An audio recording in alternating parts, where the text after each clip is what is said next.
Chief justice का जो ये इख्तियार है सो मोटो नोटिस लेने का, ये वन वन शो होता है। 3 जजों का जो फ़ैसला, जिसे आप अक्सरियती फ़ैसला कह रहे थे, अब उसके मुकाबले में 4 जजों का फ़ैसला आ गया। बिल्कुल 28 सफ़ात पर मुश्तमिल जो फ़ैसला आया कि जिसने काया पलट दी। एक जज एक पार्टी के बारे में कुछ अगर नर्म गोशा रखता है तो वो क्यों रखता है, और मैं बिल्कुल उसके बरक्स राय दूंगा। सुप्रीम कोर्ट के अंदर जो रिफ्ट पहले पसे पर्दा थी या बंद कमरों में बंद दरवाज़ों के पीछे थी, अब वो खुलकर सामने आ चुकी है। कमरा अदालत नंबर 1 के अंदर तो वो पहुंच चुकी है।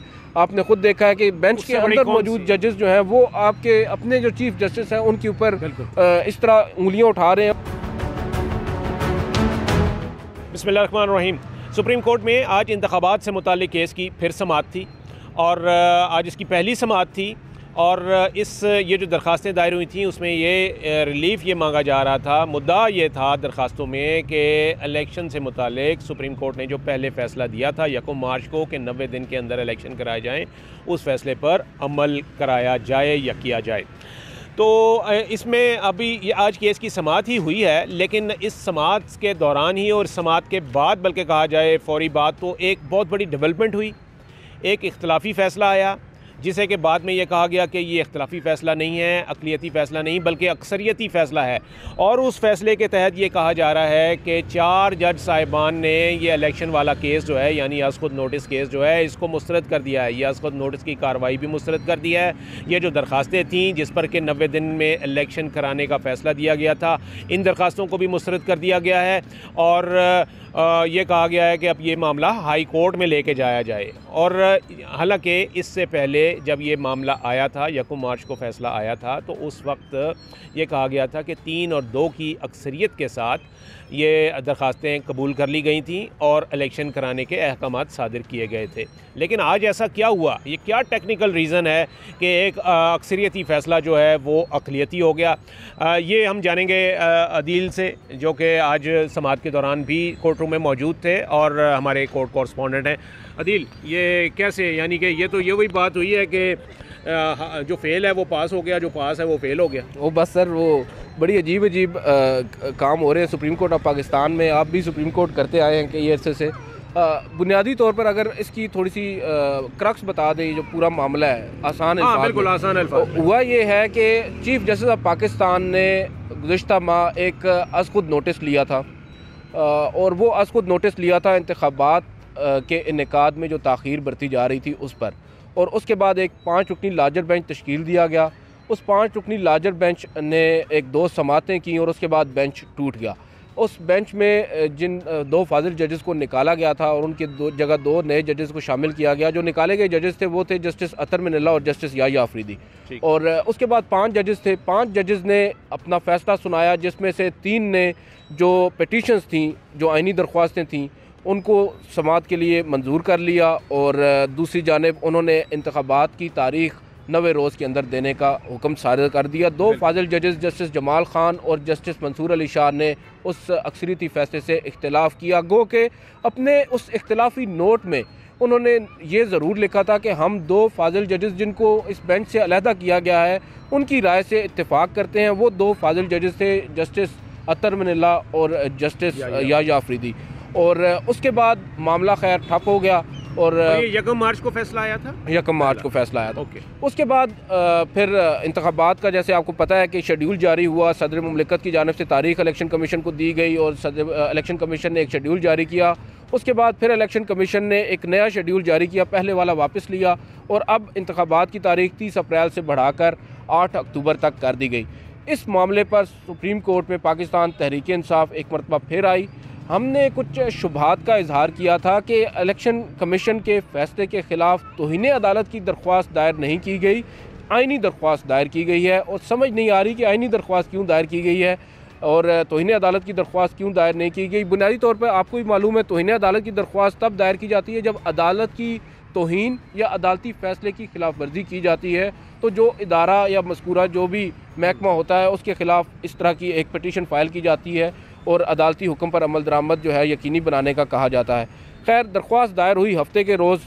आपके पुराने दोस्त हैं गौर साहब, उन्होंने दायर की और हफ्ते के रोज़ ही रात को उस दरख्वास्त पर नंबर लग गया, एतराज़ नहीं लगा।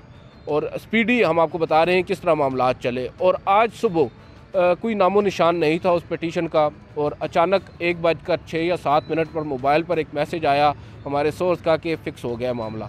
हमने खबर दी 2 बजे मामला हो गया, मतलब समाअत के लिए मुकर्रर हो गया है कि समाअत के लिए मुकर्रर हो गया। 5 रुकनी लार्जर बेंच भी तश्कील दे दिया गया है। 2 बजे हम लोग पहुँचे सुप्रीम कोर्ट में। 5 रुकनी लार्जर बेंच बैठा था।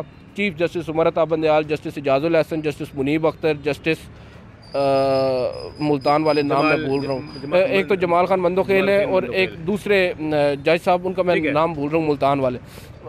इन 5 जजेस ने समाअत की। बैरिस्टर अली ज़फ़र रोस्टम पर आए, उन्होंने 35 मिनट तक दलाइल दिए। जस्टिस जमाल खान मंदोखेल ने एक बड़ी दिलचस्प बात की। उन्होंने कहा कि आप किस फैसले की खिलाफ वर्जी पर सुप्रीम कोर्ट में आए हैं। उन्होंने कहा कि हम 1 मार्च के फैसले की खिलाफ वर्जी पर आए हैं। तो उन्होंने जस्टिस जमाल खान मंदोखेल ने कहा कि मैंने आपसे पूछा है आप किसी फैसले की खिलाफ वर्जी। उसने कहा मैं 1 मार्च के फैसले की। मतलब उन्हें अगर मैं कहूँ उन्हें पता था कि यहाँ 2 फैसले हैं इस केस में। बिल्कुल, वो क्योंकि खुद एक के तौर वो है ना जो पहले अकलीती था। कि वो हमारे फैसले की बात कर रहे हैं या उस फैसले। बिल्कुल, तो उन्होंने कहा कि क्या आप उसको अक्सरीती, क्या आप उसको अदालती फैसला मानते हैं जिसको आप यहाँ पर कर रहे हैं कि उस फैसले पर अमल दरामद नहीं हुआ जिसमें इलेक्शंस का कहा गया। तो चीफ जस्टिस इस मामले को भांप गए। उन्होंने कहा कि शायद फाजिल जज साहब जो हैं वो बात कर रहे हैं उस फैसले पर तमाम जजेस के दस्तखत की दस्तयाबी ना होने पर शायद ये बात कर रहे हैं, कोई तकनीकी नुक्ता उठा रहे हैं। लेकिन यहाँ पर मामला सिर्फ हमारे उस फैसले पर अमल दरामदी और उसकी खिलाफ वर्जी नहीं है, ये एक पहलू हो सकता है। हमारे सामने मामला है, एक आइनी दरख्वास्त आई है और हमने उसमें यह तय करना है कि क्या इलेक्शन कमीशन जो इलेक्शन का शेड्यूल है उसकी तारीख इतनी आगे की जाकर दे सकता है, और क्या उसके पास ये इख्तियार भी है कि वो तारीख बिल्कुल मुस्तरद कर दे। और इसके ऊपर जस्टिस इजाजुल अहसन ने भी मुख्तलिफ सवालात उठाए और उन्होंने भी ये कहा कि हमने ये कहा था कि करीब से करीब तर तारीख होनी चाहिए, ये नहीं कहा था कि आप 6 से 7 महीने तक उसको डिले कर दें। खैर, ये समाअत हुई। चीफ जस्टिस ने आज ही तमाम फ्रीकैन को नोटिस जारी कर दिए, और जब नोटिस जारी किए और साथ साथ उन्होंने आज कुछ ऑब्जर्वेशंस भी दी। खैर, वो हम अलग से बात कर लेंगे उनके ऊपर। मामला हुआ कुछ यूँ कि जो ही हम सुप्रीम कोर्ट से निकले, अपने बीपर वगैरह करा के ऑफिस में आ रहा था, तो रास्ते में मालूम पड़ा, एक मैसेज आया कि एक नई जजमेंट आई है। और वो जजमेंट आई है सो मोटो केस में, जो तकरीबन 1 माह पहले लिया गया था। और उसके जजमेंट के तो खदोखाल ही बड़े अजीब से थे। 28 सफ़ात पर मुश्तमिल एक फाजिल जज हैं जस्टिस मंसूर अली शाह, उन्होंने तहरीर की और जस्टिस जमाल खान मंदोखेल उसको एंडोर्स कर रहे हैं। और इसके ऊपर कोई नोट नहीं लिखा हुआ, सिर्फ लिखा हुआ है जजमेंट। इसका मतलब ये है मेरी अंडरस्टैंडिंग के मुताबिक कि ये 2 फाजिल जजेस जिन्होंने उस वक्त अपना एक सफ़े पर मुश्तमिल एक नोट तहरीर किया था, जो मैंने आपको पहले बताया है उस फैसले के साथ, अब उसको इन्होंने तफसीली शक्ल दी है और आज उसको अपनी तरफ से उन्होंने एक तफसीली फ़ैसला जारी किया है। और उसमें सबसे अहम चीज़ ये है कि ये दोनों अब कह रहे हैं कि ये फ़ैसला अक्सरीती है, यानी जो सो मोटो उस वक्त लिया गया था उसको मुस्तरद किया 3 जजेस ने, 2 जजेस ने नहीं बल्कि 4 ने, जिसको 3-2 का फ़ैसला चीफ जस्टिस साहब फरमाते हैं। वो 3-2 का फ़ैसला नहीं है, बुनियादी तौर पर वो 4-3 का फ़ैसला है। 4 जजेस ने PTI की जो दरख्वास्तें हैं या अज़ खुद नोटिस है उनके ख़िलाफ़ फ़ैसला दिया था और 3 ने उनके हक़ में दिया था। लिहाजा जो इंतखाबात का इनेकाद 90 रोज़ में यकीनी बनाने का अदालती फ़ैसला है, उसकी ही जो स्टैंडिंग है वो ख़त्म कर दी है इन्होंने अपने मुताबिक इस फ़ैसले में। इससे एक चीज़ तो बड़ी वाज़ेह होती है कामरान साहब के जो रिफ्ट है और जो जजेस की। अच्छा, रिफ्ट पे हम बात करेंगे। मतलब आप यानी ये वो फ़ैसला था आज जो आप कह रहे हैं 28 सफ़ात पर मुश्तमिल जो फ़ैसला आया कि जिसने काया पलट दी, यही कहा जाएगा ना कि जो एक वो ये कह रहे हैं कि 3 जजों का जो फ़ैसला जिसे आप अक्सरियती फ़ैसला कह रहे थे, अब उसके मुकाबले में 4 जजों का फ़ैसला आ गया। बिल्कुल ठीक है जी, तो 4 जजों का फ़ैसला आ गया है और 2 पहले वाले और 2 ये वाले, ऐसे ही है जी सर। ये तो म्यूज़िकल चेयर है ना, जैसा कि पहले हमने बात की, हम आपस में बात कर रहे थे कि अब जजेस की जो म्यूज़िकल चेयर चल रही है कि आप हमारे खिलाफ फैसला, आप हमारी राय से इख्तिलाफ़ करेंगे तो हम आपकी राय से ज़रा खुलकर इख्तिलाफ़। अच्छा, अब इख्तिलाफ़ ही की अगर बात हो रही है, अब आप बताइए कि मैं इसी तरह ये पूछना चाह रहा था आपसे कि इसमें तो बड़ा जो फ़ैसले की जो लैंग्वेज है इवन अदील, वो उसमें ये कहा जा रहा है कि उसमें चीफ जस्टिस के जो इख्तियारात हैं उसके ऊपर बात की गई है। 1 मैन शो का यहाँ पर वो इस्तेमाल किया गया एडजेक्टिव कि वन मैन शो है चीफ जस्टिस का, और उसके ऊपर उन्होंने कहा कि उनके इतने इख्तियारात उनको नहीं सौंपे जा सकते। चीफ जस्टिस का जो ये इख्तियार है सो मोटो नोटिस लेने का, ये वन मैन शो होता है, ये वन मैन शो होता है, और इसके हवाले से इसकी कानूनी जो जवाज़ हैं वो भी देखना होंगे, और उसके ऊपर उन्होंने ज़रा 184(3) के दायरा इख्तियार पर तफसील से उसका जायज़ा लेने के ऊपर ज़ोर दिया, नज़रसानी की बात की है, और काफ़ी तल्ख, मैं अगर कहूँ तो गलत नहीं होगा, लैंग्वेज इस्तेमाल की गई है। अपने ही एडमिनिस्ट्रेटिव बॉस अगर हम कहें तो ये भी गलत नहीं होगा, चीफ जस्टिस एडमिनिस्ट्रेटिव बॉस होते हैं सुप्रीम कोर्ट के, हेड ऑफ़ द इंस्टीट्यूट होते हैं, और उनके अगेंस्ट इस तरह की जो लैंग्वेज है वो इस्तेमाल की गई है। और बड़े लर्नेड जज हैं जस्टिस मंसूर अली शाह, आप भी उनको जानते हैं, और काफ़ी उनकी जो जजमेंट्स होते हैं आइन पर उनकी काफ़ी पकड़ है। लेकिन यहाँ पर जो मेरी नाकिस अंडरस्टैंडिंग में एक चीज़ समझ आ रही है कि अब यहाँ पर बात आइन की इंटरप्रिटेशन या आइन की समझ से ज़रा ऊपर चली गई है, या थोड़ी साइड पे डिविएट कर गए अब फाजिल जजेस। अब जजेस जो हैं वो आ गए हैं पर्सनल, आप कह सकते हैं रिफ्ट के ऊपर, कि अब अगर एक जज के साथ मेरी नहीं बनती, मुकाबलेबाजी है, अब एक जज के ख्यालात मुझसे अगर मुख्तलिफ हैं, या एक जज एक पार्टी के बारे में कुछ अगर नर्म गोशा रखता है तो वो क्यों रखता है, और मैं बिल्कुल उसके बरक्स राय दूंगा। आइन इसमें क्या कहता है हम उस तरफ नहीं जाएंगे। अदिल, ये तो बड़ी ऑब्वियस सी डिवाइड है देखा जाए। बिल्कुल सर, मैंने तो पहले दिन ये बात कही थी कि 90 रोज़ में इंतखाबात का इनेकाद आइन में लिखा हुआ है, और कैसे दो फाजिल जजेस जो हैं उस बात से इख्तिलाफ कर सकते हैं, या उस बात को कह सकते हैं कि इसमें नहीं हो सकता, आइन ये नहीं कहता कि 90 रोज़ में इंतखाबात हों। तो इन दो फाजिल जजेस ने यूँ किया कि उसको तकनीकी नोयत के ऊपर सिर्फ इख्तिलाफ दर इख्तिलाफ की, आप कहें इस्तिलाह को अगर मैं इस्तेमाल करूं कि सिर्फ इख्तिलाफ बराए इख्तिलाफ को उन्होंने को 4 भी कर दिया। उन्होंने कहा सर वो यहाँ पर सिर्फ वो ये इख्तिलाफ बराए इख्तिलाफ चल रहा है ना, कि आपसे तो हमने हर हाल इख्तिलाफ करना ही है। आइन बेशक ये कहता है हम इस मामले पर अगर आपसे मेरिट के ऊपर इख्तिलाफ नहीं कर सकते तो हम तकनीकी नोयत पर इख्तिलाफ कर लेते हैं, हम सो मोटो आपने क्यों लिया उसके ऊपर इख्तिलाफ कर लेते हैं, लेकिन इख्तिलाफ हम ज़रूर करेंगे। अच्छा अदिल, मीडिया में तो हमने सुना है कि पोलराइजेशन होती है, एक इस तरफ है या एक इस तरफ है, इंडिपेंडेंट है ही कोई नहीं। तो जजेस में तो, जुडिशरी में तो ये होना ही इंडिपेंडेंट है, मतलब ये वो वाहिद इदारा है जिसमें जो इंडिपेंडेंस और फेयरनेस और इम्पार्शियलिटी जो है वो के कॉर्नरस्टोन होनी चाहिए।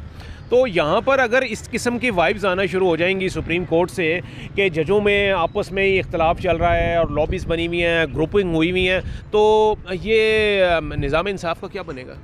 सर मैं तो यहाँ पर पर्सनली मैं तो ख़ुद इस बात को कहूँगा कि मैं भी शायद गिल्टी पार्टी हूँ टू सम एक्सटेंट के जो फाजिल चीफ जस्टिस हैं या इनके साथ कुछ जजेस हैं जिनमें जस्टिस एजाज़ुल हसन, जस्टिस मुनीब और जस्टिस मज़ार अली अकबर नकवी, मैं भी उन लोगों में शामिल हूँ जो कि इनके लिए लाइक माइंडेड की इस्तेमाल करते आए हैं और अभी भी करते हैं। सुप्रीम कोर्ट के अंदर जो रिफ्ट पहले पसे पर्दा थी या बंद कमरों में बंद दरवाज़ों के पीछे थी, अब वो खुलकर सामने आ चुकी है। कमरा अदालत नंबर 1 के अंदर तो वो पहुंच चुकी है।